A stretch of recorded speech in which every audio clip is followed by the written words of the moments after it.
awesome. Oh, sorry. Sorry, I'm just starting the recording. I'll just record the Okay, talks. you recorded it? Okay, perfect. Yeah. Okay. So, and can you, because I don't have the time in front of me and I don't want to say overtime. So just, if I have 5 minutes, just put your hands up for 5 minutes. Sure. So it'll just keep me on track. Okay. Okay. So thank you guys for being here. It's 7:30 on a Saturday Central Time. So you were very committed to be sitting here on this talk with me. So today I wanted to talk to you about how to navigate a mindful life in midlife. And midlife is so important because I think in midlife, I'm a pediatrician and I compare everything to kind of what I do as kids. And I compare to midlife as what we went through puberty, but we're just a little bit older. And so it's a lot of emotional transitions, physical transitions that we'll hear about today, psychological, just kind of all the holistic parts of who we are as humans. So the first thing, so there's 5 things that I want to teach you today about how to mindfully live or adjust your mindset during midlife. And the first one comes with awareness. I think the hardest part of COVID for us was not the fact that we were stuck at home with our partners, with our teenagers, with our infants, with our toddlers, without any care, without any breaks. We as physicians are very overachieving. We like to work, and that's how we buffer and avoid our emotions, is by working. So for the world to tell us sit in it under one roof with your family and don't work was very scary for us. But I think the scariest thing, more scarier than being and not being able to do anything and sitting in this enclosed space with your family, was that you had to sit alone with yourself. And that's super scary for a lot of us, is to sit alone with ourselves. And when I say ourselves, I mean our minds, right? We are in a society where we're taught to just go, go, go, go, and do. And we usually do that stuff for other people. We never take the time to do anything for ourselves. So the first thing that we need to come to is be aware of what's going on up here. Like if I take a minute, this is why people can't meditate, because if they take a minute and they sit by themselves in an enclosed room, all the thoughts start coming up, right? And so that's what I've created, this concept of your inner family, and it all has to do with what's going on in your brain. So this is like the brain explained on like a 2nd grade level, literally. I am not a neuroscience, I'm a pediatrician. So your brain has 3 parts. The bottom part is called the toddler brain. That is your primitive, which sometimes you've heard of it as a reptilian brain, the monkey brain. I call it the toddler brain. The middle part is your amygdala. That's where all your emotions come from, right? So I call that your teenage brain. Teenagers are very emotional. 1 second they're happy, 1 second they're upset, the other second they're ecstatic, right? And then the prefrontal cortex, which isn't developed until you're 26 years old, that is your parent brain, okay? So toddler, teenager, and parent, and I will explain how that breaks down. So the toddler brain, the bottom part of your brain, the primitive brain, that's what we have in common with animals. That is the part of your brain that you're using 85% of the time. So you're walking around letting your toddler, literally letting your toddler, if you have any kids or nephews or nieces, rule your life. The toddler brain, those thoughts that come from your toddler brain are completely unconscious, right? They're just spewing stuff at you all day long. And the problem is that we believe what our toddler brain tells us. And if we continue to believe those thoughts, then those thoughts become an ingrained belief inside of us, right? So one common thought that I had was that I am not a good mom. That was a thought that just kept coming up, coming up, coming up. And then I just kind of believed it. I'm not a good mom. And then I started finding evidence of how I'm not a good mom versus how I'm a competent mom, right? Then when you start having those unconscious thoughts, those thoughts create a feeling. So if I think I'm not a good mom, okay, that doesn't make me feel good. That makes me feel sad. It makes me feel sometimes hopeless. It makes me feel incompetent. It makes me feel not good enough. So the toddler gives you a thought, and then you create a feeling by the amygdala in your brain. And that feeling, that teenager, you carry inside of your body. So that's the mind and body connection. You think, you have a thought, depending on what your thought makes you feel it in your body. And we as people are completely disconnected from our body. We are up here 24 hours a day. And then you have the parent brain.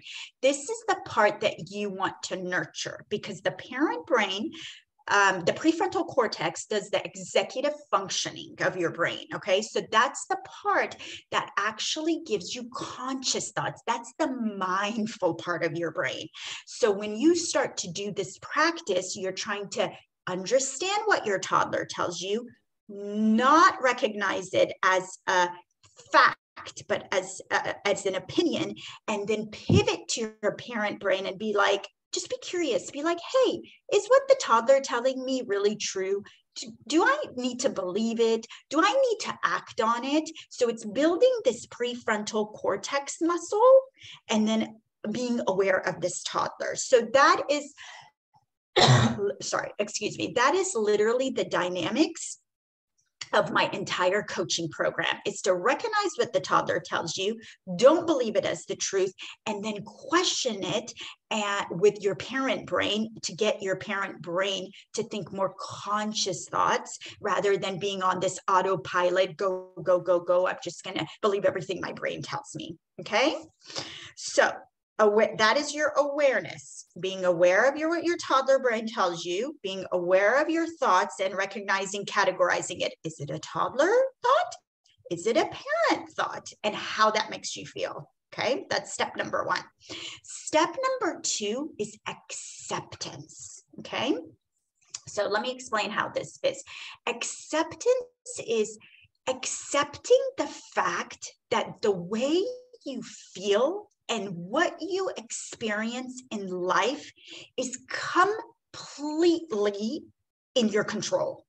You have full control of how you experience life.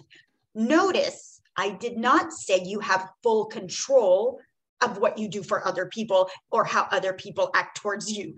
The only control that you have is your thoughts and your feelings and your behavior, right? Your thoughts, you have a thought, it creates a feeling, and depending on that feeling, you have a specific thing that you do, right? That you react to the world or respond to the world. So accepting the fact that, maybe I can completely control the way that I feel and that I think and that I function in life. Like, I don't have to wait for my kids to be better kids, for my teenager not to scream at me, for my teenager to, clean their room when I tell them, or my partner to give me a gift, or my staff to listen to me, or my mother-in-law not to say something that triggers me, right? They get to do everything that they're doing the way that they're doing because we can't control other people, but we get to accept and control ourselves, which again starts with our thoughts and our feelings. So let me give you an example. I have 3 teenagers, so I talk about teenagers a lot, and I'm a pediatrician. So teenager comes home, right? She's in an awful mood. She's some drama at school with her friends. Her boyfriend broke up with her. It's finals right now. She's taking an AP exam. She's a junior. She's trying to do SATs and college acceptance and all that. She's in a bad mood, right? She comes home, and you as a mom, want to connect with her. You want to have a conversation with her, and she comes home and she snaps at you, right? She might said foul words, or she might just roll her eyes, but she's not she doesn't want to connect with you, right? And you think, because you've come home from work, you're stressed out, you're working mom, and you think the first thought that comes in your mind is that little spoiled brat. She doesn't appreciate anything I do, right? That was like my narrative in my head. Toddler says, oh, look at her, like you've done all this stuff and you're working and you just took her shopping or whatever, spent time with her. And so when I think that little spoiled brat, she doesn't appreciate me, my feeling is not a good feeling, right? I feel not appreciated. That was a huge feeling. I feel not appreciated. So when I feel not appreciated, what do? I'm not patient with her. I don't go and hug her. I don't smile at her, right? I can't, if I feel not appreciated, I used to yell. I was a chronic yeller. I would scream and yell. So I would make a comment, it would trigger her more. I would yell back, she would yell back, and we would all yell 24 hours a day, right? Versus if she came and did that same thing and I was like, oh, I think she's just having a really bad day. I wonder how that test was. I wonder if she's feeling anxious about her SATs. I wonder if that issue with her friend at school, they went through it and talked about it, or if it's still lingering, right? I have more compassion towards her. And when I start to have more compassion towards her, how do I feel? I feel more understanding. I feel more patient. I feel more caring towards her. And if I feel more caring towards her, then how do I act? I don't snap. I don't yell to add stress to her day. Usually what I do is like, okay, my favorite word in my house is like, okay, when you're ready to talk, we can talk. Or how can I help you? Or what can I do for you? So you see the difference? Accepting the fact that you get to control your thoughts and feelings, and then you present into the world in a different way, it will revolutionize the way you live your life, because other people have not accepted that fact for themselves. So you're usually the first one to do it in your family, right? The third thing that we need to do is adjusting. Okay, so we are aware that our brain usually thinks 85% of the time with our toddler brain, and the thoughts that it gives us is not the truth. They're just little words. I call it the alphabet soup, right? The second thing, we accept the fact that I can totally take responsibility of my life. I can do this. This is in complete control of me. We take our power back when we do that, right? I don't need anyone to change. I just need to be more mindful of what's going in my thoughts and how I'm feeling about whatever's going on around me. Then the third part comes to adjusting. Adjusting is, I think, one of the hardest parts for us to do, because we as humans like to do the same thing over and over and over again, right? We are not used to change. Change is very hard for us. So for you to be like, okay, so instead of yelling at my teenager, maybe there's other options that I can look at, right? It's pivoting and looking at the way I live my first half of life does not have to be the way I live my second half of life. Midlife is very much, if you divide up your life into two halves, it's the second half of your life. And the second half of your life is literally about letting go of everything that you've done in your first half of your life. I call it to walk yourself back home to your true self of who you've been when you were birthed in this world. My top three things that I am, and I'm working to kind of release, is I was completely overachieving.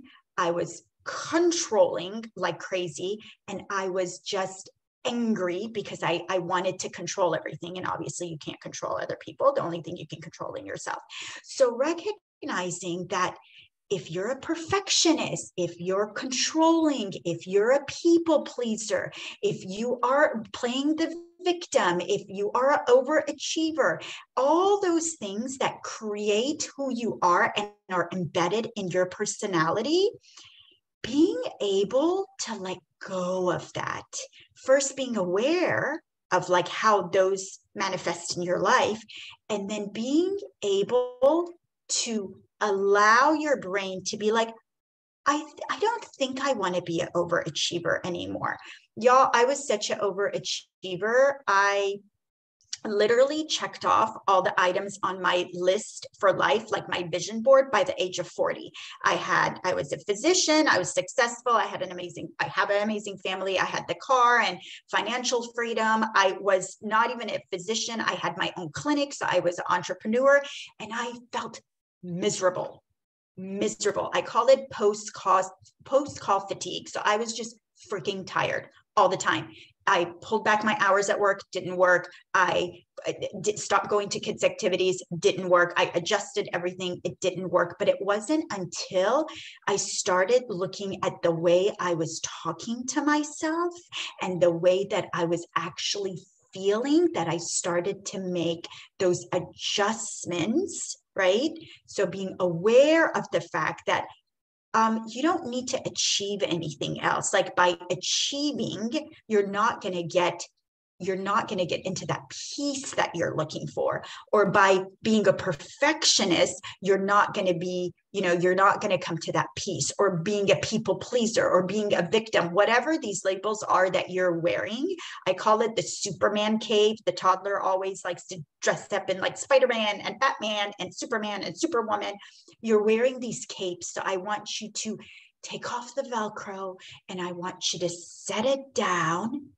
And I want you to really think about the first question I started with is, how do I feel right now? How do I feel when I'm wearing these Superwoman capes? How am I feeling when I'm controlling and overachieving and micromanaging? How do I feel? And when I asked that for my question, I felt angry, frustrated, mad, pissed off, resentful. Those were literally my 5 feelings. So we start there. And then the next feeling is like, how do I want to feel? I wanted to feel calm. I had zero peace in my life. Even though everything on the outside was good, everything on the inside was angry. Then the last step is allowing. And this is one of the hardest parts. This is where we connect to our body. This is where we recognize that I've lived in anger for 15, 20 years, 2 decades of my life. So let's process that feeling within our body. This is all about emotions. I had 2 predominant thoughts that my toddler told me about emotions. Number 1 was like, feelings are bad. If you have feelings, you can't be successful. Number 2 was, love is scary. You cannot allow love into your life. Even though I had an amazing husband, I have great children, even though they're teens, they're compared, they're great children, right? I had a thriving practice and financially I was fine, right? But it wasn't about anything outside of me. It was about all the anger that I was holding inside because I didn't think I was good enough. That's why I had to keep overachieving and being a physician and then an entrepreneur and this and that and accolades and committees and PTAs and all these things on the walls, right? So I had to come to terms with that. I had to be aware of it. I had to recognize it. And when I did, I had to go into my body and I had to be like, how does this anger manifest in my body? Where does it sit? And for me, it was all palpitations. I woke up with anxiety and palpitations and nausea 24 hours a day. And so I had to recognize that and I had to allow it and process it and then pivot to being calm. And it took me 12 months and I did a lot of different stuff and we don't have time to go into it now. So those are the 5 stages. Awareness, now I'm going to forget it. Awareness, acceptance. What was the third one? Anyways, y'all can go back. I don't have my notes here, right? But if you resonated with what I had to say, I have a podcast. I talk about how you do these things and give all my tools away in my podcast. Mindful Living with Dr. Sogol. If you just put SOGOL, because I have a very unique name, it'll pop up. And I also have a website, drsogol.com. You can go on that. I'm on Instagram, pretty active. If you want inspirational things to really bring you back to that toddler brain and keep you aware and living consciously, follow me on Instagram. If you like what I said, go ahead and go on on my drsogol.com, and I have a 1 hour free, 45-minute free consultation, and we could talk about everything I said. Or if you want to hear more about what I have to say, then go on my podcast. And thank you guys for listening. And thank you guys for being here. And you are amazing because you have prioritized this time for yourself to learn about who you are in this challenging world that we are living in. Thank you. Thank you for having me. I just want to make sure can you see my screen? Yes, we can. Yep. Okay. Oh, go back. Okay, good. You see it? Yes, full screen? We can. Yes, okay. We can. Yeah. Okay, great. So thank you so much, Dr. Yasmin. I am so happy to be here. I think this is probably one of the best and most needed topics, talking about perimenopause and menopause. It's something that we don't talk about enough, and that I think women that are in perimenopause worry about. So I'm going to talk about ways that you can use your food and your fitness to maximize this time of your life, to optimize it, and possibly decrease some of the untoward symptoms that we might have. So as Dr. Yaz said, I am sports medicine and lifestyle medicine board certified in both. Lifestyle medicine is a newer specialty, and it uses lifestyle change to manage chronic disease and optimize our health. So it's perfect. And I am the Food Fit Doc on Instagram and LinkedIn, and I use my name on Facebook so far. So my presentation agenda is going to cover some changes that occur in perimenopause, what to eat, when to eat, the role of exercise, and specifically the importance of resistance training in this time of our lives. So why is this such a big deal, and why are we having this summit? Perimenopause definitely presents some changes, as Dr. Sogol just talked about, and it's hard for us to deal with change, and our bodies start changing, and along with that, our minds start freaking out and going to that toddler brain. So we have a lot of stress, anxiety, sometimes defeatist thinking from that toddler brain, and it usually comes at a time of life when a lot of women are struggling with stress due to family, work, or other situations in their life, and their coping mechanisms may not be there. So, an example of this that I can think of that is very common, I think, is just, not thinking that you have enough time. Now, we all have enough time. We all have 24 hours in a day, but, with the stress and the anxiety, we don't feel like we have enough time to think about our food or our fitness and take care of ourselves. So we have a lot of changes that occur in perimenopause and menopause with our hormones. And so estrogen is decreasing because our ovaries are shutting down. And in relation to estrogen, we then have increase in the androgenic hormones, which are thought of mostly as those male hormones like testosterone and other things like that. So because our estrogen is decreasing, those kind of take the lead. Our estrogen, goes back and forth during perimenopause. Then we also, along with those two things, have resistance to insulin that may develop. And it's easier to develop resistance to insulin. Insulin is a storage hormone in our body that stores energy. So that can wreak havoc as far as weight goes and the distribution of our fat tissue, which is also called adipose tissue.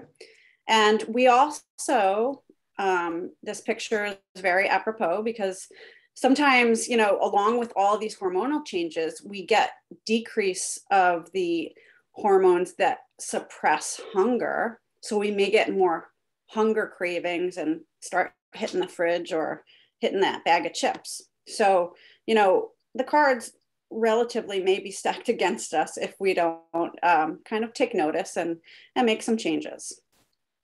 So the first part of my talk is going to talk about nutrition. And I think a very helpful quote is from Hippocrates, and it says, "Our food should be our medicine, and our medicine should be our food." And I fully subscribe to this idea. And another quote that I live by is, "Eat whole foods, mostly plants." So this is a breakdown in general of where we get our energy throughout the day optimally. In perimenopause, this protein part, we may want to increase because protein is something that we could eat that could help us retain our lean muscle mass, which is our muscle tissue, which we do start losing in perimenopause. So there is some talk in medical literature about eating more protein during perimenopause and menopause to help to maintain our lean muscle mass. But I left it because it's not set in stone. I think there's good research that says we should, but this is just a general breakdown. And I just want to mention that you'll see in my next slide that vegetables and fruits should make up a good portion of our plate. And also the importance of fiber. This slide over here, fiber is a really important part of our diet, and it's the reason that we should eat whole foods, especially whole fruits and vegetables, because that fiber can really be beneficial to our digestion, as well as our response to vegetables and fruits when we eat them. Because when we have the fiber that's found in a lot of skins of fruits and vegetables, or that white stuff on an orange has fiber in it, it helps us deal with the glucose load that we get from vegetables and fruits, which some people are like, oh, don't eat fruit because it has a lot of sugar. It's natural sugar, first of all. It's different than processed sugar, but having fiber, so like the skin of a potato, the skin of an apple, really helps our body to deal with those carbohydrates that come from fruits and vegetables and manage it better. So, and don't forget, fat has become like a bad word in our society, but when we talk about dietary fat, it is super important for our nutrition, and it's super important for our bodies. It's very important in our perimenopause stage as well. So healthy fats are really good for us. So I just wanted to point that out. And this bottom slide over here in the bottom right, sugar, I'm talking about processed sugar. It says 5% here. It should definitely be less than that if you can. I think your processed sugars and flours should be as little as possible. So let's talk about food and being positive about food. As I mentioned just now, decreasing your processed food, things like pretzels or Doritos or anything that comes in a box or a bag is usually very, very processed. And when you're going through perimenopause and menopause, your body really has trouble because of insulin resistance in dealing with processed foods. So if you don't eat processed foods, it's better for our energy and our fat distribution. So decreasing that would be great. Increase your protein intake would help you maintain or possibly build your lean muscle mass, which can be very beneficial in this stage of our lives. Now, there's debate, as I said, nobody has put a stamp on which diet is best for us. And when I say diet, I mean eating plan, how you eat. I don't like to call anything a diet. It's just your plan, your protocol. So anyway, low fat, plant-based has a lot of support because it can be very good for our body composition. As I said, I think people should eat as many plants as they possibly can. It's very beneficial to us. So that has many positive points. And then the Mediterranean diet still seems to win out in all the literature because you have a great balance of plenty of plants and whole grains and protein, and it can protect our muscles. As you see, I have written here, myoprotective means that it protects our muscles because it has a lot of antioxidants and anti-inflammatory foods. So the Mediterranean diet persists. I mean, it's really shown to be very, very beneficial to our health, and very beneficial to our health in perimenopause and menopause, because we are dealing with some changes in inflammation and things like that. So I want to show you that we've come a long way in this country about guiding people and how they eat and their nutrition. So the bottom, I kind of put an X through it, because that, I don't know if you guys remember, but I remember very clearly in elementary school kind of learning about the food pyramid. And we've come a long way. And the top graphic is showing you my plate, which is the current recommendation for how we eat. And you can see that half of that plate is filled with fruits and vegetables. And that's 100%. That's what we should be striving for, I would say. You know, just get as many fruits and vegetables as you possibly can. And then these grains over here would be whole grains, protein. As I said, we may want to increase that protein intake when we're in this perimenopause and menopause period. And then dairy, if you eat it, if you're not a vegan, or, you know, if you eat dairy, certainly those can be considered healthy fats. But we've come a long way in our recommendations. So in general, these are some tips that you may use. Time restricted eating, and I think some people are triggered by the word fasting, but it's fasting. When you're not eating, you're fasting. So you could, time restricted eating has some benefit to it, certainly something to explore. And it doesn't mean that you're starving yourself. Starving yourself is involuntary, while fasting is just deciding to delay. So that's something that has shown some benefit as far as eating habits. Eating whole foods, like I said, whether you eat just plants, eating it as close to the way it was picked or harvested is the best. If you eat animal products, then minimally processed or no processing is the best. And when I say processing, cutting something, if you're a purist, is processing. So, eating it as close to the way it was picked, harvested, or born is ideal. Drinking plenty of water is super important. Not only does it keep us full between meals, but it helps with hydration status. And when we're in perimenopause, all of these things are changing. So drinking plenty of water is really important. And certainly cutting out sugary beverages or decreasing them as much as you possibly can, for the reasons that I've mentioned, will help you decrease your insulin resistance. And all of these things can maintain your lean body mass and help any symptoms that you may have in menopause, such as hot flashes, night sweats, things like that. So, and it can help your sleep as well. So keep all of this in mind. Okay, so the next portion of my talk is about fitness, and something that, I'm passionate about food and fitness, so I can't wait to tell you about this. Resistance training is what I'm going to focus on, because in the perimenopause period, it is very important. And resistance training, you could call it weightlifting, you could call it strength training. It's all the same. There is a lot of evidence that says that heavy strength training, and it's relative. So obviously I don't want anybody to go lift something that they can't lift. Certainly do it under guidance, like with a personal trainer, and make sure you have good form. But there is a lot of evidence that heavy strength training is very beneficial to helping us maintain our lean muscle mass, which starts to decrease our lean muscle mass. We will start to lose it, especially during the perimenopause period. So heavy strength training.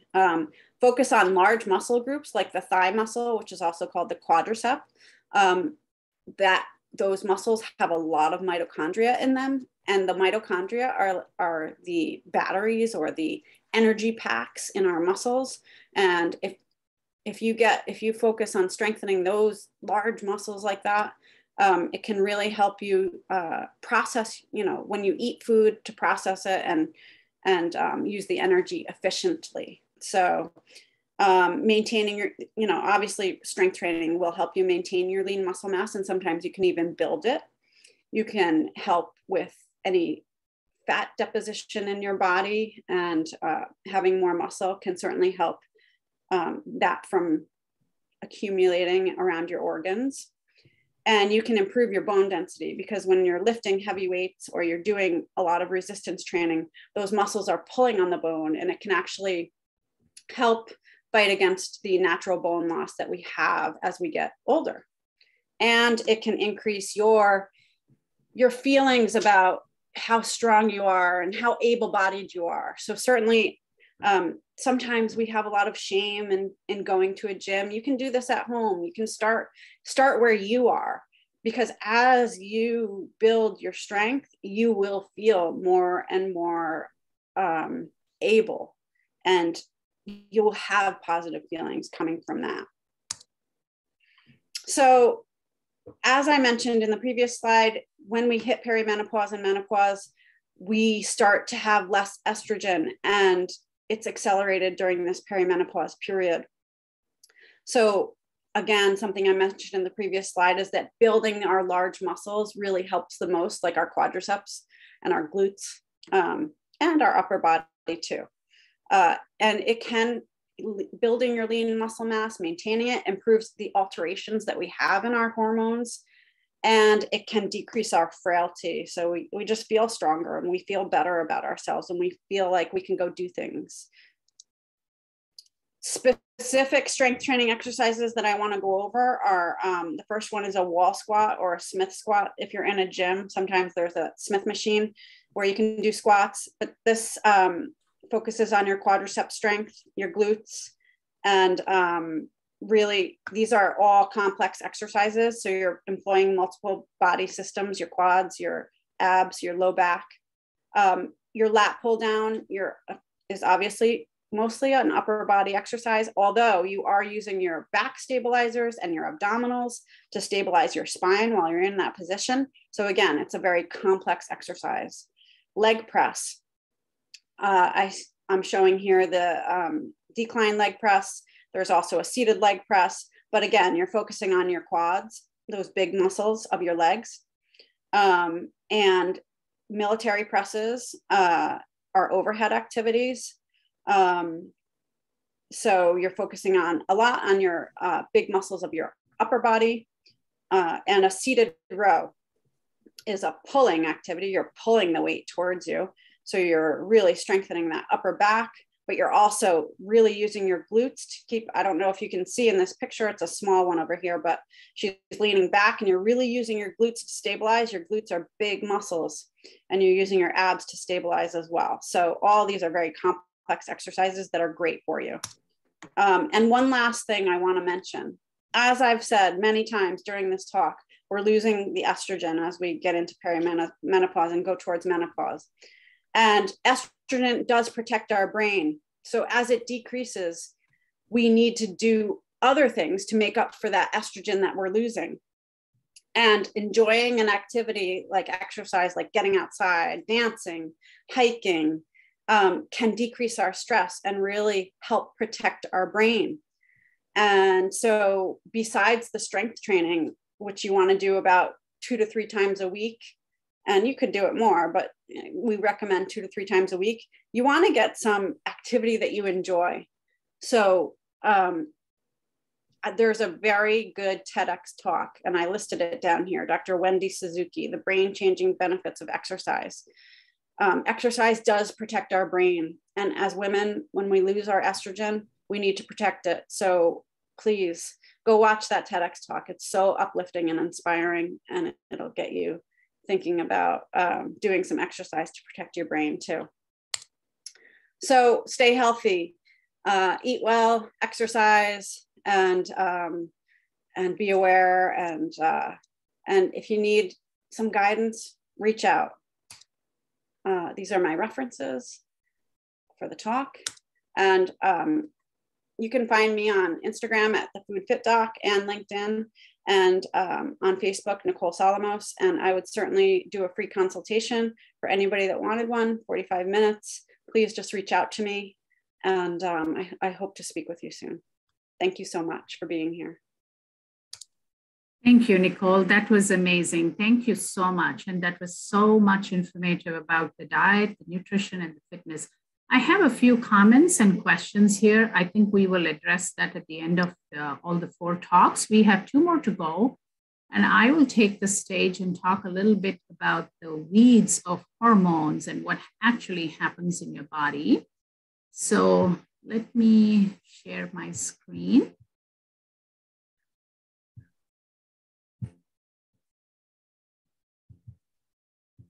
Can you see my screen? Any of you can either tell me by audio or in a chat. Can you see me? Yes. You can, right? Okay. But we see, you know, the presentation. Yeah. And I'm going to go for a slideshow here. There you go. Okay, so anybody wants to take a break, you can do that. I'm sorry, we don't have any assigned breaks, but I'm just going to roll on to perimenopause. The whole idea about this summit was to address as to what is perimenopause? What is this phase that we keep hearing about it? When does it start? And why does this happen to us? As many of you know me, I'm Dr. Hajira Yasmin. Patients, my friends, and everybody calls me Dr. Yaz with the Y-A-Z or Y-A-S. I have no relation to the birth control pill called Yaz, if any of you know that. I don't own it. I don't have anything to do with it. So that's just me. I am in the space of reproductive health for 25 years. I've delivered babies, I've done surgeries, I've been a robotic surgeon taking out uteruses and ovaries in my recent life. And I have moved into the space of menopause medicine and sexual wellness for women. As you know, I am certified by the NAMS, the North American Menopause Society, which is a governing body of menopause medicine in the United States. And I'm also a sexuality counselor to address for any sexual dysfunction, any sexual challenges that women face from the age of any time after 18 to up to 90 years of age. Again, a disclaimer that I mentioned in the beginning of our talk, everything I share here today, we're getting into the weeds of a little medical stuff, but it is not your specific medical advice. It's purely educational for you to research and look into more and dive deeper into this. Again, why are we here today? 4 physicians spending Saturday morning with you all. It's mainly because we want to give you education. We want to inspire you. There is very little talk about perimenopause, what happens to a woman's bodies and minds, and what can we do to change it into a positive experience. So we all have different niches. We all do different kinds of practices. And that's why I try to bring in different physicians from different spaces so that can help you plan your life. We also want to reduce your health risks because everybody goes through menopause inevitably. If you're a female, there is no way around it. We are going to go through perimenopause and menopause, and we do expose ourselves to certain health risks, which I'm going to briefly talk about.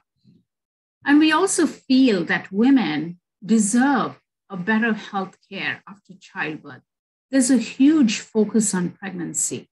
It is an important phase in our lives. Don't get me wrong, because I've delivered those hundreds and hundreds of babies in my career. Pregnancy is a beautiful phase of our lives.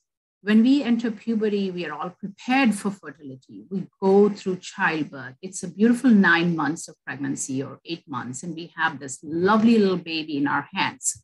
But then after pregnancy, we navigate that phase after 35, 38. We see our doctors, our gynecologists, our family medicine doctors, internal medicine doctors once a year, and you get your pap smears, you get your mammograms, but there is no talk about your hormones. There is no talk about your ovaries, what is happening to your body. Like as Dr. Sobol and Dr. Nicole mentioned, there are so many things that we can talk to women during this perimenopause, but we are not able to do that in our appointments.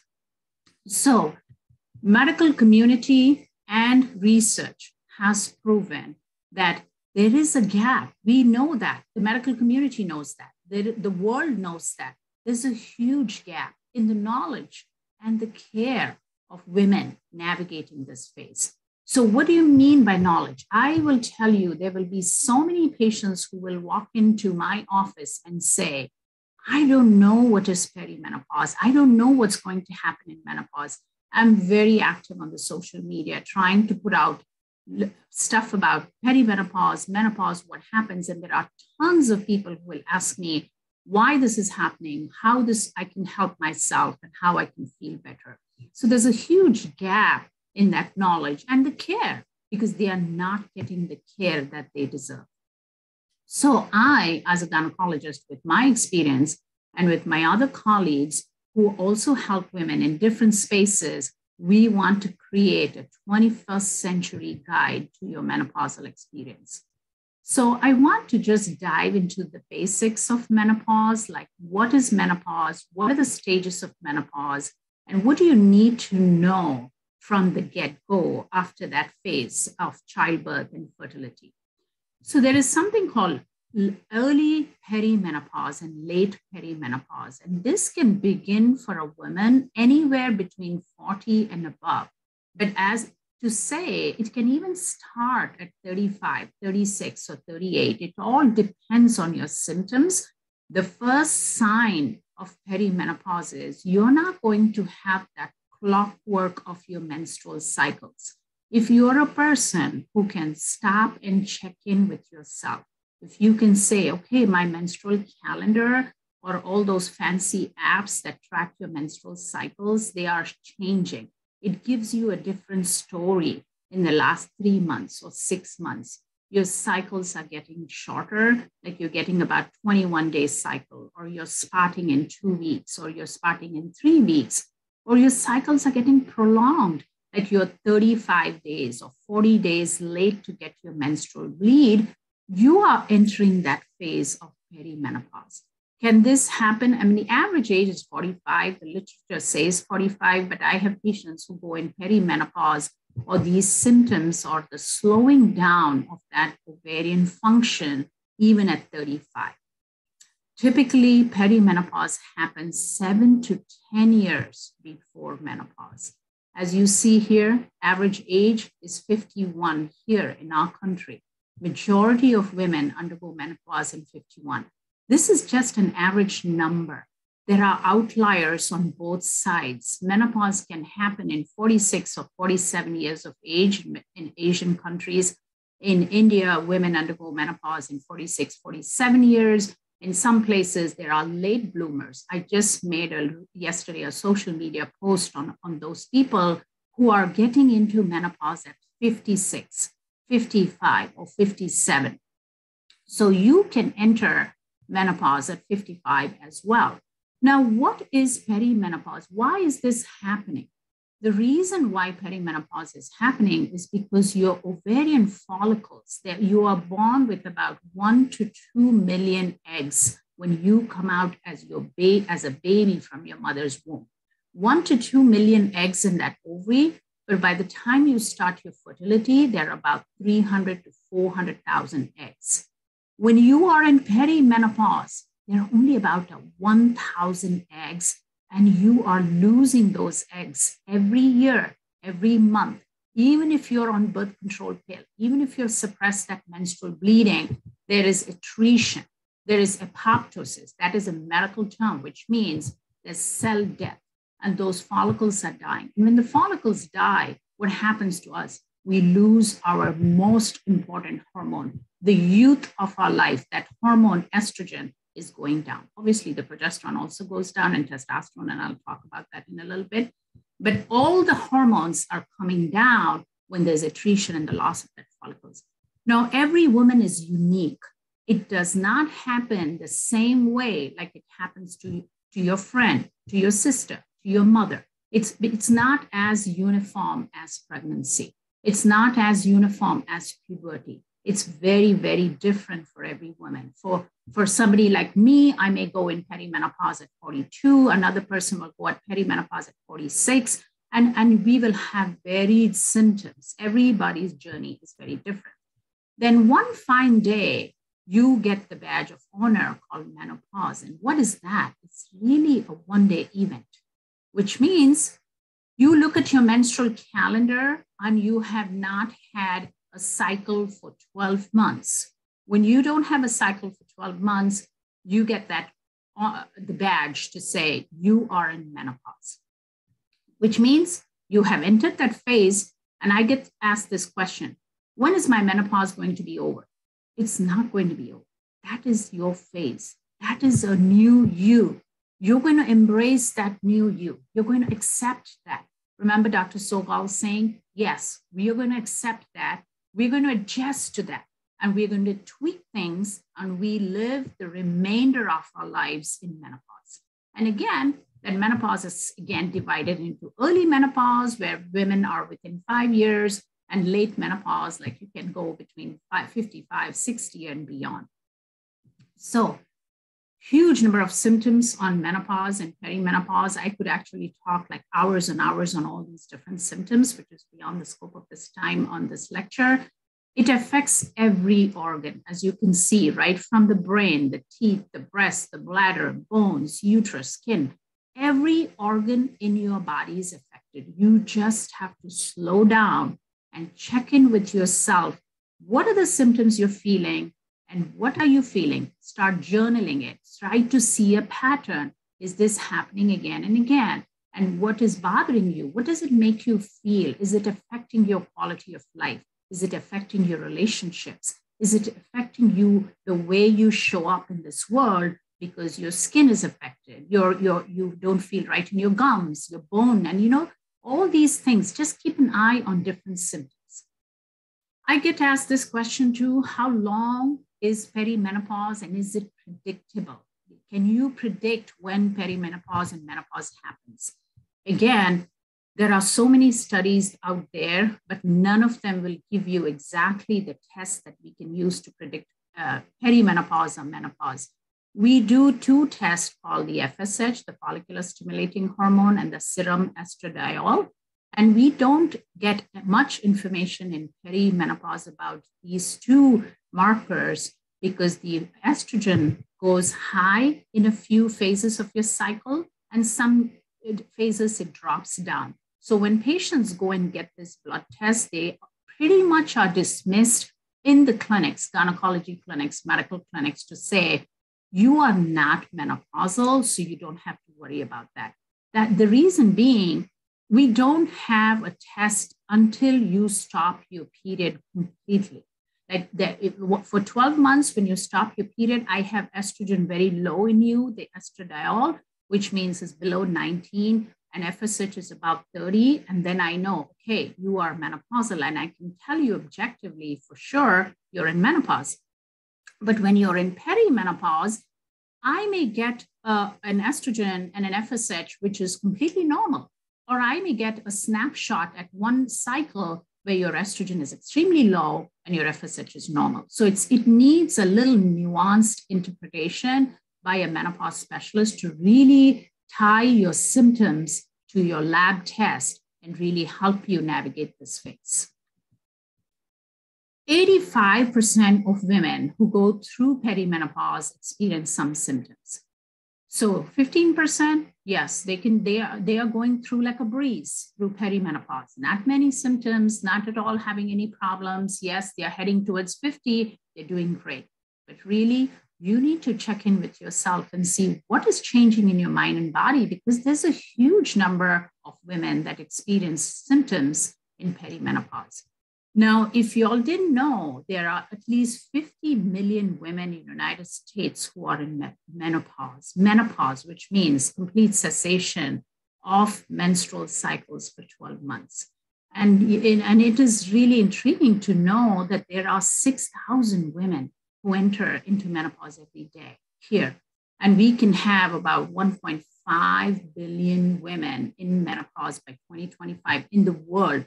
So it's a huge problem. It's a huge phase that we need to talk more. We need to help women, and we need to start talking to our friends, to our family, to our doctors to say, how can you support me? How can you help me through this phase? Because it takes a long time for you to enter menopause through that perimenopause. It takes about average 10 years, 7 to 10 years. If you do the math for your own body, If you think, okay, I'm getting perimenopausal symptoms at 35 or 38 or even 45, probably it'll take me 7 years to hit menopause. So that tells you where you're going to be. If you start your perimenopausal symptoms at 39, 35, 34, add about 7 to 10 years. We don't know whether you're going to go in menopause in 10 years or 8 years or 9 years. But usually there is some genetic history that comes into consideration, like your mom, your sisters, your siblings. If they have gone into early menopause, you may be one of those who's hitting menopause early. The symptoms, as I said, it is beyond the scope of this lecture. It is a lot, but I really hit on these core 4. As you said, I spoke about irregular periods and PMS. What is PMS? Premenstrual syndrome. This is something that women struggle even during fertility period. Like when your cycles are regular, like a clockwork, you still get that PMS, that headache, that breast tenderness or the breast pain, the moodiness, the irritability, the lack of sleep, and just not wanting to get out and do things around. That PMS can worsen during perimenopause. Again, that's due to hormonal fluctuations. That's due to your estrogen and progesterone going up and down and up and down. It throws you into a severe PMS. Mood swings and irritability is at the peak. Again, estrogen has an effect on your brain. It has an effect on every receptor in your body, and your mood swings and your irritability, your tolerance to people, your irritability. Yeah, I have patients who will come and tell me, I was such a mellow person, but this age, at this stage in my life, has thrown me out of balance. I'm very short with my kids, my husband, my coworkers, and I'm not the person that I was about 5 years ago.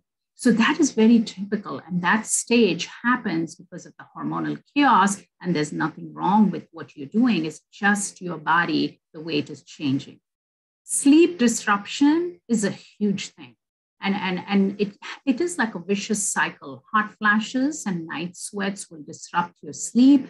And sleep in turn, when it is disrupted and you don't have quality sleep, you are going to be fatigued. You're going to have low libido. You don't have that zest for life and that energy and all of that for you to show up in the world next day in your job, in your relationships or anything. So sleep is a huge player in perimenopause.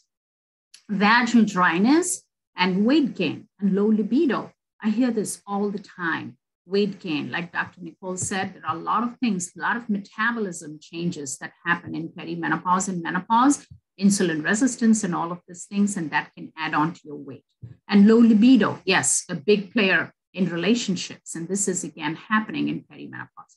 So there's a huge diversity and symptoms in perimenopause, and the outcomes are very different because we treat you differently. We treat you based on your symptoms.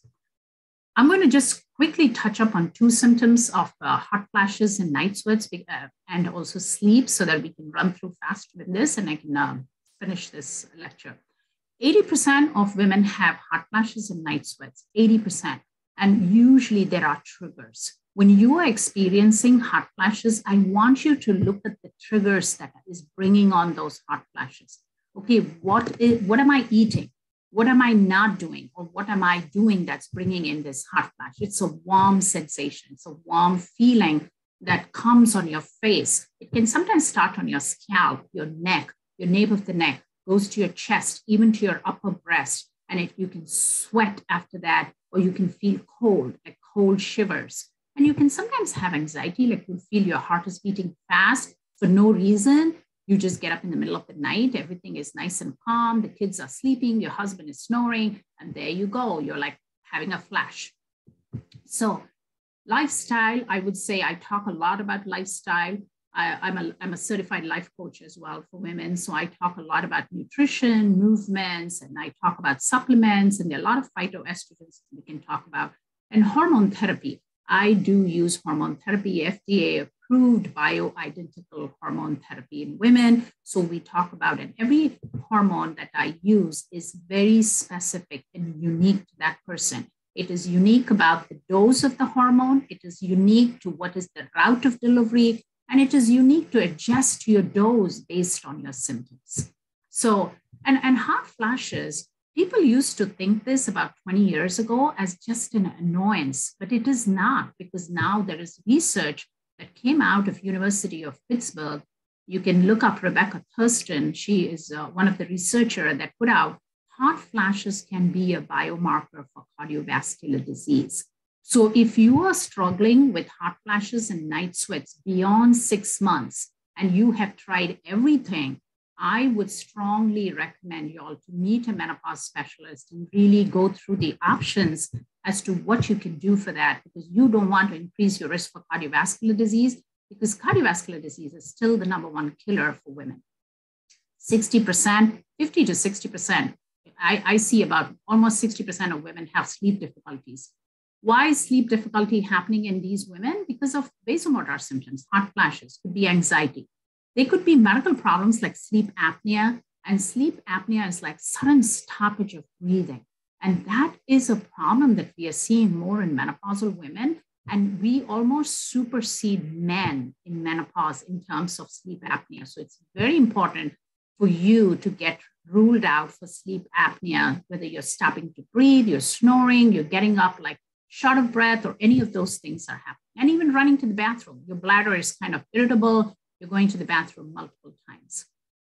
So sleep is affected both by aging and menopause. Unfortunately, in men, when they are in their 40s, their testosterone doesn't drop as dramatic and as rapid as for women. But for us, we are going through perimenopause and menopause, and at the same time, we are aging. So it's kind of a perfect storm.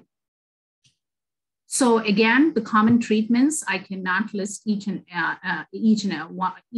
treatment for every symptom that we have, but the big umbrella of it is, what do you exercise? Again, going back to your mindset, going back to what you eat, how you sleep, what are your eating habits, and how do you manage stress? Like Dr. Sogel's lecture ties in very nicely here to say, how do you analyze your situation, your thoughts, your feelings, your emotions, your behaviors, and how do you manage your stress? Now, these 3 things are a huge issue for gynecologists and menopause specialists to deal in perimenopause. How do we deal with your PMS? It's getting aggravated. What about your periods? Are they heavy? Are they bothersome? Are they unpredictable? Is that something that's bothering you? And what birth control can we talk about? That's something that does not bring about its adverse effects for you at this phase when you're already battling a storm of problems. We don't want to put birth control that adds on to more problems. And then hormone therapy as well. I have patients who will come in to say, I do not want hormone therapy. I want everything natural. But I always recommend, listen to it. Knowledge is power. Do not dismiss it. You may not be able to take hormone therapy, but you need to listen. You need to explore this option and see, okay, can I use it in the future? So so anytime you want to self-advocate yourself with a doctor or a specialist or whoever you're seeing, make sure you write down your top symptoms. Use a period tracker. There are a ton of them. You can journal your symptoms. There are a ton of those trackers in iPhones and Android phones. And check in with your body. What's changing? Add holistic care. Tweak your lifestyle. And seek trained menopause specialists. NAMS, North American Menopause Society, is a governing body. We have to be certified with that with an exam every 3 years. And we have to be updated with what is happening in the menopause world. So make sure that you go to the NAMS.org and look up for NAMS certified menopause practitioners. And I practice in North Carolina and Wisconsin. And if you are living anywhere there, you could be my patient. I am also a life coach for women, and I will guide you about educational consultation as to how do you navigate in perimenopause and menopause. I have created a 5-step guide to reclaim your sleep in perimenopause. If you can reach out to my website, alraymd.com, and write to me, I want the guide, or you can talk to me for 15 minutes and see what is the best next step in your journey, and I'll be happy to guide you. So perimenopause is a phase that you got to accept, embrace, and adjust and adapt. I'm telling the same thing that Dr. Sogol told you in the beginning. And always get science-backed support from trained specialists, because this is your phase. This is a renewed life for you. This is a second phase of autonomy and freedom for you.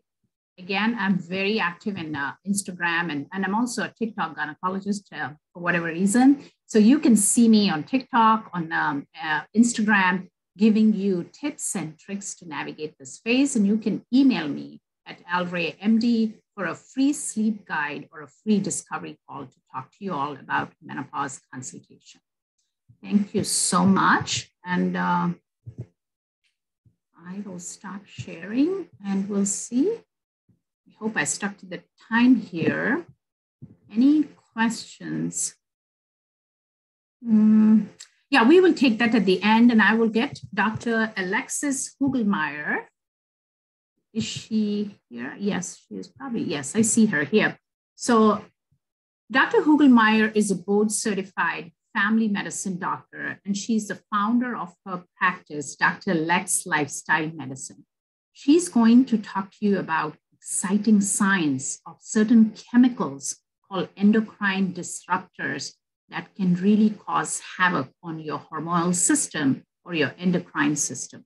So I welcome Dr. Hugelmeyer, Alexis Hugelmeyer, who is a great friend of mine as well, and she lives in my area. And welcome, Alexi. Are you here? Good morning. Yes, I am, Dr. Awesome. Yaz. Thanks so much for having me and for putting this together. My colleagues have shared so much wisdom and wealth of free information with you today that's really valuable that you can take and apply to your life.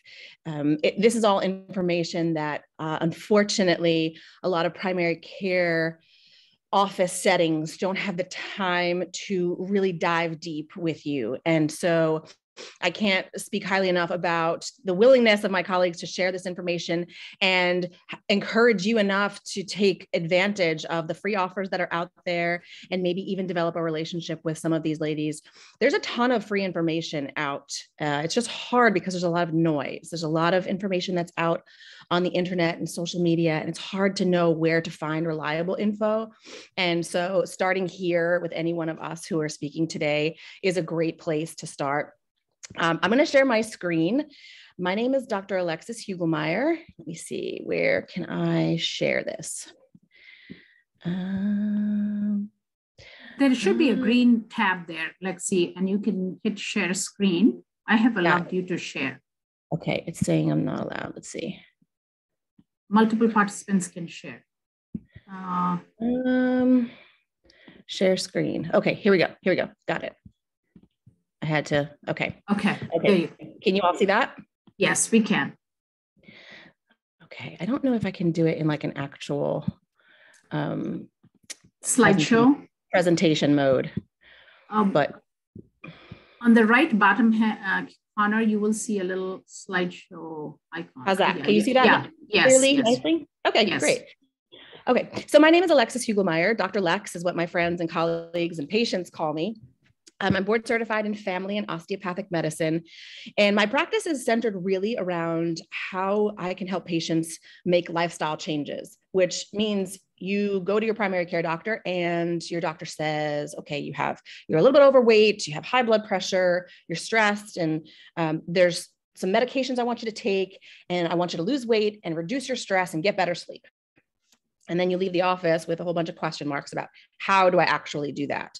Well, lifestyle medicine not only tries to help get to the root cause of why you have high blood pressure and why you're overweight, but also really aims for your treatment plan to be lifestyle focused, meaning that your blood pressure is not in the hands of your doctor, and it does not necessarily need to be controlled with medication.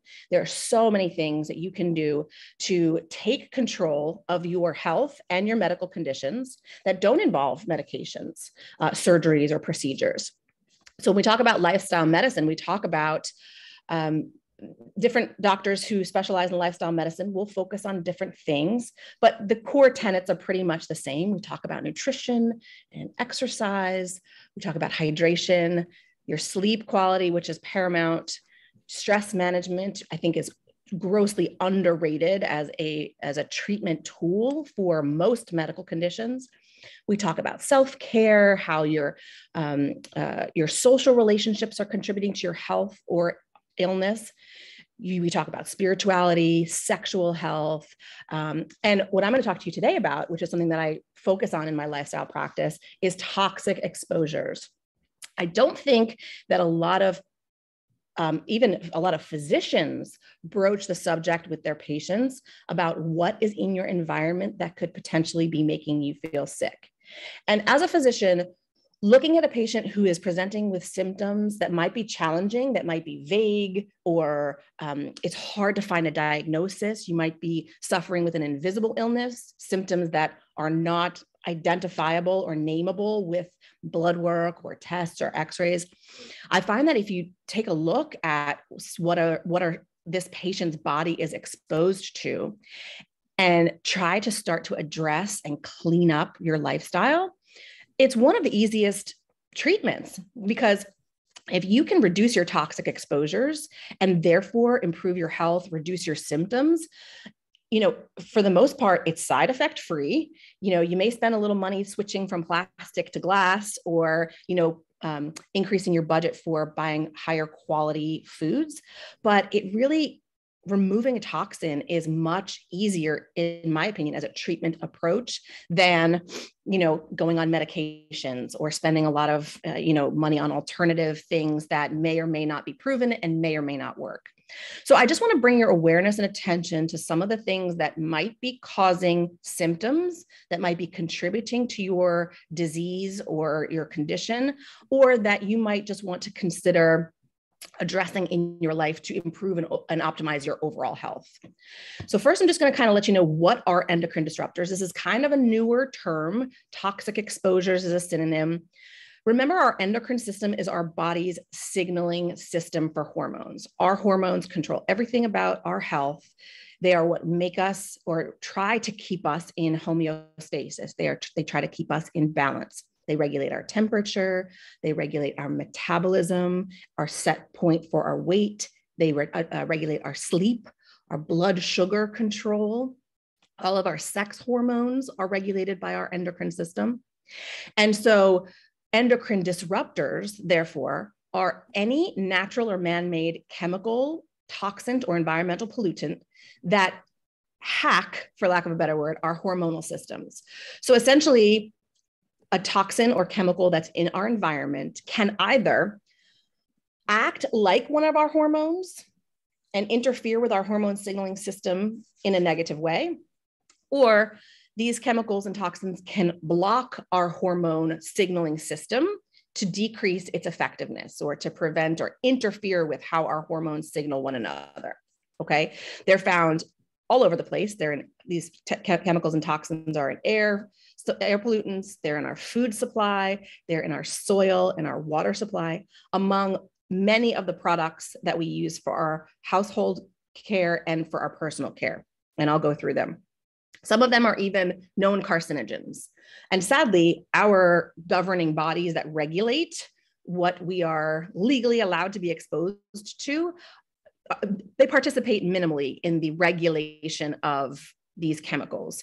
European countries and other countries are much more proactive and aggressive in making sure that either these chemicals are not in our personal care products and foods, or if they are, that there is transparency of labeling, and that companies have to make you aware of what is actually in the products that you're purchasing. One of the big problems here is that sometimes our labels are not completely giving us the complete picture of what we're exposing ourselves to.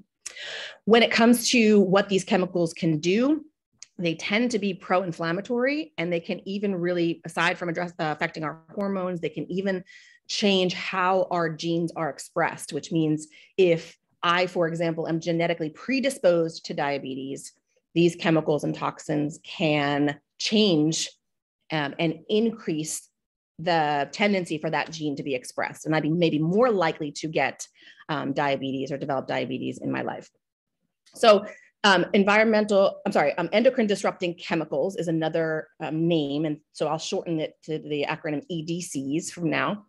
And this is just a short list, actually, of some of the conditions that are being studied by many of our environmental advocacy groups, like Environmental Working Group and the National Institute for Environmental Health Services.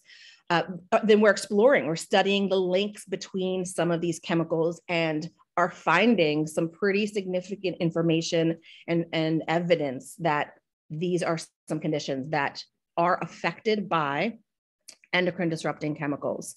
And a lot of them are ones that we really don't want to have.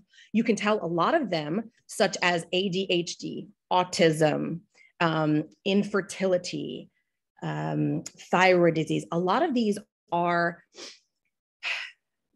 conditions where we don't necessarily yet have a pinpoint and say, this is the cause. And so while I'm not suggesting that EDCs are the cause per se, but when you can say that there is a relationship established and you know that this is something in your life that you can address and try to change, you may be able to improve your symptoms if you are living with one of those conditions. Cancer obviously is one of it's the one that everybody fears. And I would say to my family when they complain to me about, having to take glass jars to school instead of the plastic pretty color ones that the other kids have, I said, listen, if we're going to get sick, we're going to know that we did everything possible in our home, in our lifestyle to not get sick. And that includes taking glass or silicone or other plastic-free containers to school. And so that's kind of my thought process with cancer as well. My mom died of ovarian cancer. We learned too late that her chronic, obsessive almost use of talcum powder, baby powder, was what led to her ovarian cancer. And of course, had we known that talcum powder at the time was associated with ovarian cancer, none of us would ever use it. None of us would ever have put it on our children's bodies, let alone our own. And it's just a great example of, she lived a very clean lifestyle. She didn't drink, she didn't smoke, she didn't do drugs. She was active. She had great social relationships, minimal stress, and yet something that she was not aware of in her environment ultimately led to her death. And 5 years of really a difficult 5 years towards the end of her life. I just need to figure out how to get this other thing away so I can fully see my screen. Oh, there we go.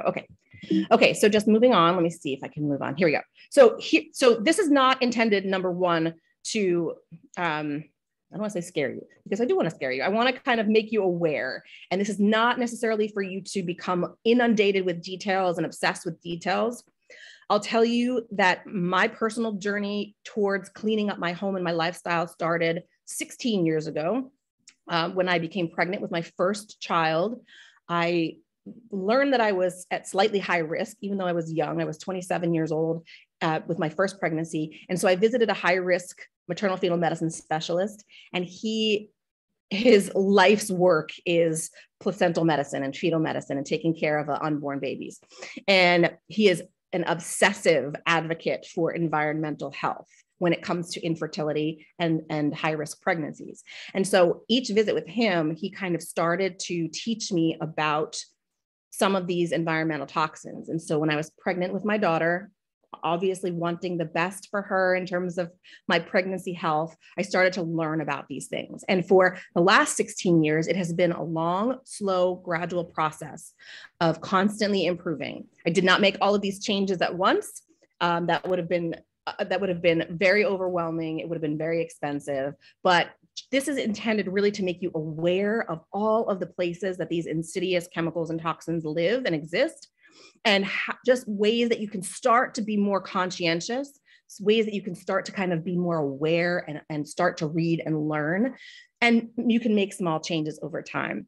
So this is a short list of some of the common names, things that you'll want to start to be on the lookout for. BPA you've heard of, and I really am angry about BPA because there are a ton of BPA-free plastic bottles out there and household containers, and BPA is found in like the linings of metal cans, and it's found in the linings of cardboard orange juice containers.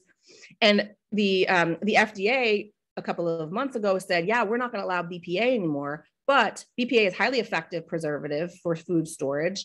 And all the food packaging companies did was said, okay, well, BPA is not legal anymore, so we'll just put BPB in there, which is still legal. And there's about 6 other different formulations of BP, polyphenol, which is legal and can still be in your food products.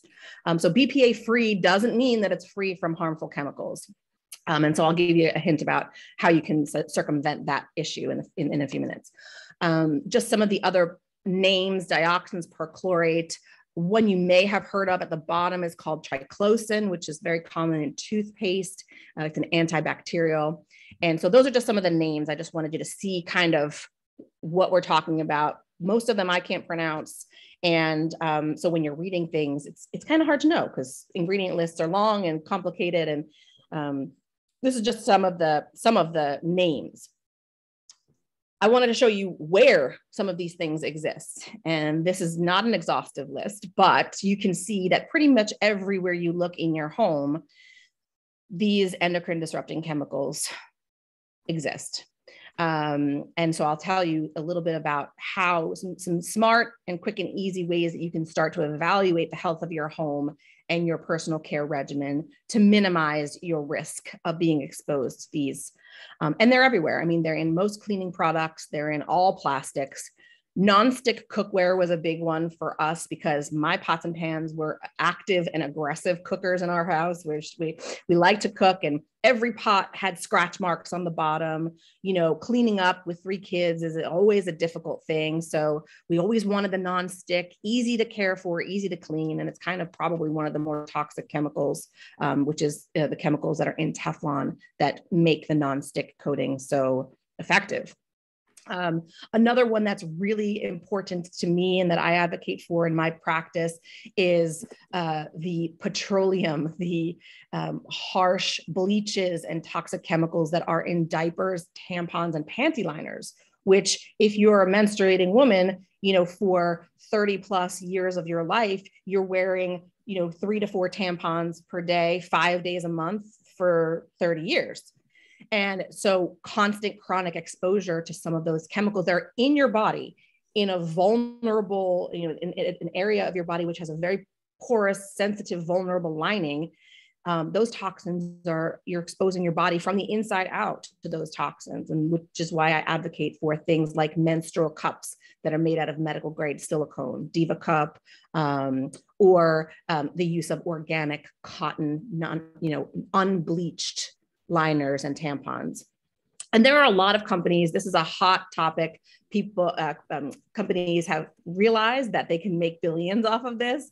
And so there are a lot of companies out there who are trying to take advantage of this movement, not only for our health, for environmental health, but also because it's going to make them a lot of money, to be honest. Because as people become more aware of this, there is more of a push towards cleaning up our lifestyle. But I mean, would you ever think that light bulbs, you know, or your home paint or your air fresheners, the ones you plug in the wall, even, you know, the kind of diffusers where you put a couple of drops of fragrance in there, the chemicals that are in fragrances are completely unregulated by our governing bodies, by the agencies that are there to keep us safe and healthy. They regulate our medications.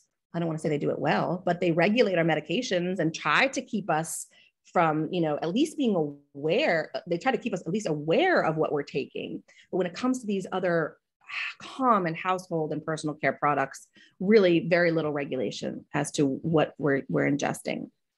And this is for the women among us and maybe men who are wearing makeup, nail polishes, clearly using shampoos, toothpastes every single day, multiple times a day. You know, the average woman puts like 30 different things on her face and body throughout the course of her day, whether it's mascara, eyeliner, lip balm, nail polish, lotion, deodorant, perfume. And just take a look at the list here of all of the different, I mean, formaldehyde, do you remember like formaldehyde? It's what we use to embalm bodies. It's like a harsh, extremely strong, potent preservative. And it's in our regular day-to-day stuff. Again, I'm not trying to scare you. I'm trying to make you aware. And it's amazing when you start to clean up your personal care and your home products, that some patients, I have symptoms that really do get better, not even realizing that it was something that they were exposing themselves to on a regular basis. These are just some of the names and just some of the. So what can you do? I just want to go through a couple of, I mentioned food, I mentioned air, food, soil, water. Those are kind of the first places that you'll want to look. And then of course, your personal and home care products. So just starting with your food supply, getting to know your labels. There's a ton of great resources about just reading food labels, learning, that if your produce in the grocery store starts the little, the little digit that they put in at the cash register, the sticker, if it starts with a 9, it's organically grown and it's certified organically grown. If it starts with a 4, it's conventionally grown. And if it starts with a 5, that means it's genetically modified. So conventional versus organic food supply, obviously there's a cost involved here. And so you can be more cautious about which foods you're choosing for organic. For example, the Environmental Working Group has a list. It's called the Dirty Dozen and the Clean 15. The Dirty Dozen are produce where the flesh of the fruit or the vegetable that you eat is exposed to the environment and is fully exposed to the pesticides, fertilizers, or insecticides that are used to help them grow. So like things like blueberries, strawberries, where the flesh is exposed, those are considered dirty dozen. And those are foods that are recommended that you purchase organic.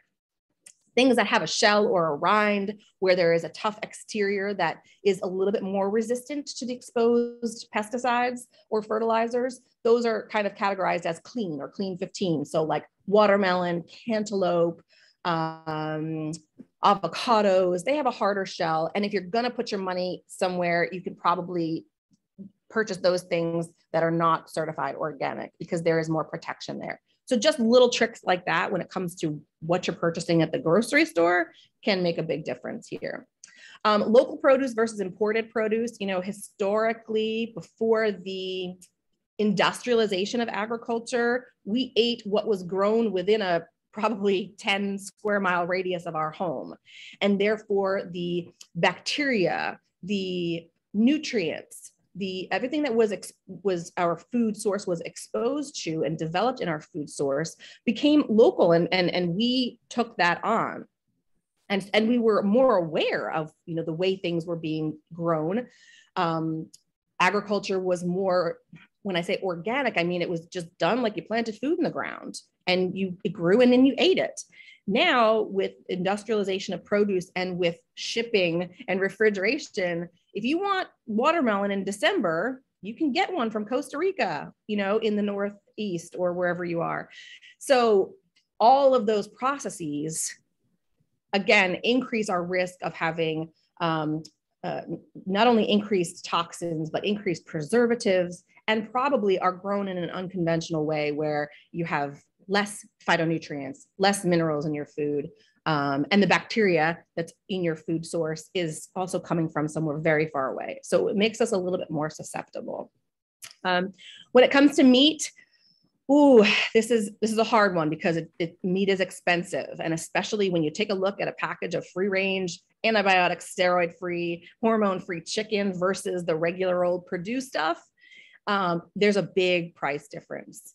But again, when we talk about what we're eating, we want to make sure that if you're going to indulge in, a nice steak or, chicken regularly, you want to try to make sure that it's the healthiest type of chicken, because all of those chicken, steak, whatever you're eating, fish, fresh wild caught fish versus farmed fish, these are all companies that are producing these foods are utilizing these techniques. They're using antibiotics, steroids, hormones, and they're growing bigger, stronger, and more dangerous foods. And when we eat those, we ingest those antibiotics, those hormones, those steroids, and they interfere with our bodies.